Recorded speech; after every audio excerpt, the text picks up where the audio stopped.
Hi everyone, I'm Pat Stricklen. I've been Gary's wife since 2011. I'm honored to be able to speak with you today about him, and I thank you all for coming. I've had to make room for things Gary would want you to know, and a message he's left for everyone, so if I run a little long today, please forgive me. Gary was born January 10th, 1944, and grew up with his mom, dad, and 7 siblings, most of whom have gone before us, but his sisters, Sharon and Phyllis, are with us. I heard the family stories of how they said, "Do you know what he's got in here? He could blow the house up." Gary had liked to have rocket experiments, shoot them up, and just see how far they'd go. I heard how he took materials from the barn that, in his opinion, wouldn't be used again. Well, his dad didn't agree with his opinion, and he sure did get into trouble for that. Ultimately, he did successfully launch a rocket with a mouse in it. Some of you shared rocket launches with him. Some had hopes of having another launch with him, and he'd hoped to do the same. For those people and others who would just like to know more about his life growing up, he asked that you watch the movie October Sky. It's based upon a true story of another boy who grew up in West Virginia who wanted to make something of himself.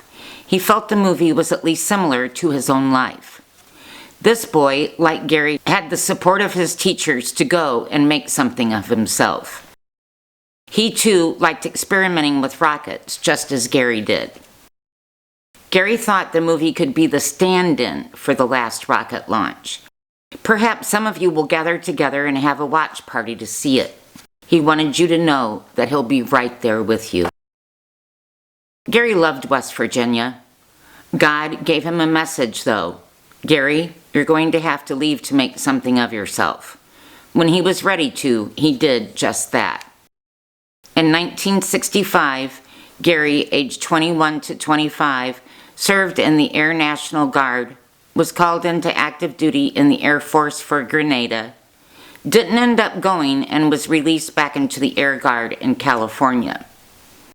He furthered his education through this time period. He took classes on aircraft repair and system maintenance. He took classes through Air University, the University of San Francisco, and the College of San Mateo, both in California. In 1967, at age 23, he started work for United Airlines in San Francisco. Keep in mind he was still serving in the National Guard in 1968. At age 24, he got married to his first wife, Margaret. Subsequently, they had 3 children, Gail, Karen, and Helen. I was impressed by all his letters of commendation. He was a lead, a foreman, and a journeyman machinist. In 1991, when he was 47, he also became their inventor and got his first United States patent. In 1997, at age 53, Gary had worked for United for 30 years. Gary wasn't ready to retire, though. That same year, Gary and 2 other men, Greg and Walt, formed a partnership, Precision Welding Technologies. They did work all over the world. They had clearance at the U.S. government to work on sensitive jobs. While there, Gary continued to be an inventor. He got his second U.S. patent approved in 2003. He was 59 years old.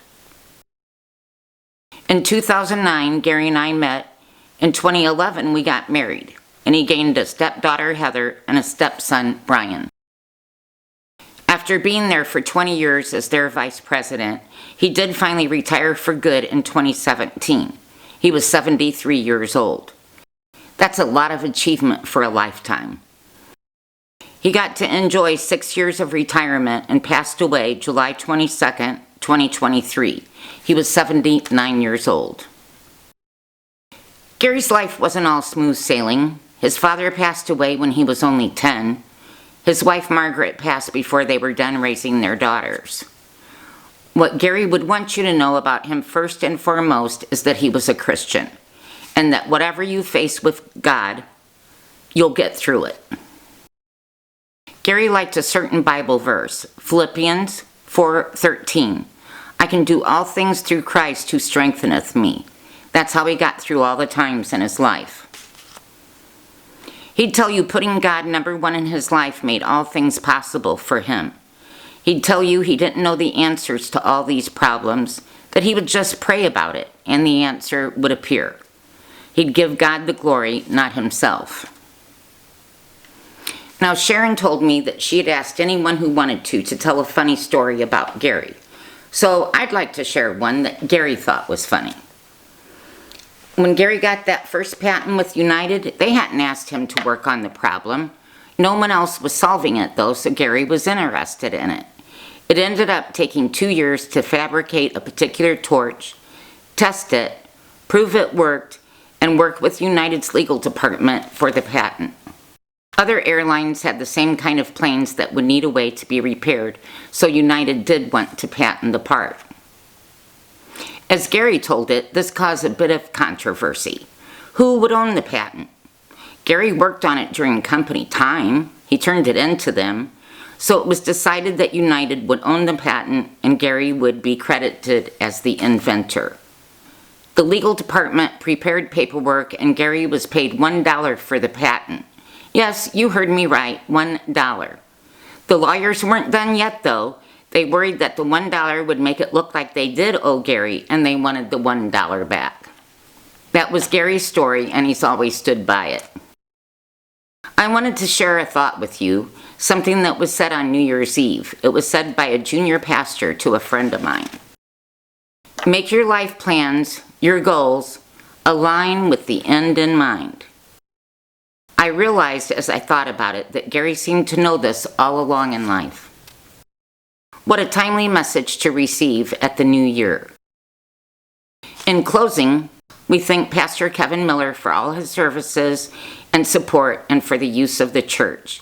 We are grateful to all the ladies who are going to set out refreshments later on. Thank you once again for being here and listening to me share about my husband. He'll be dearly missed all the rest of my days. Thank you.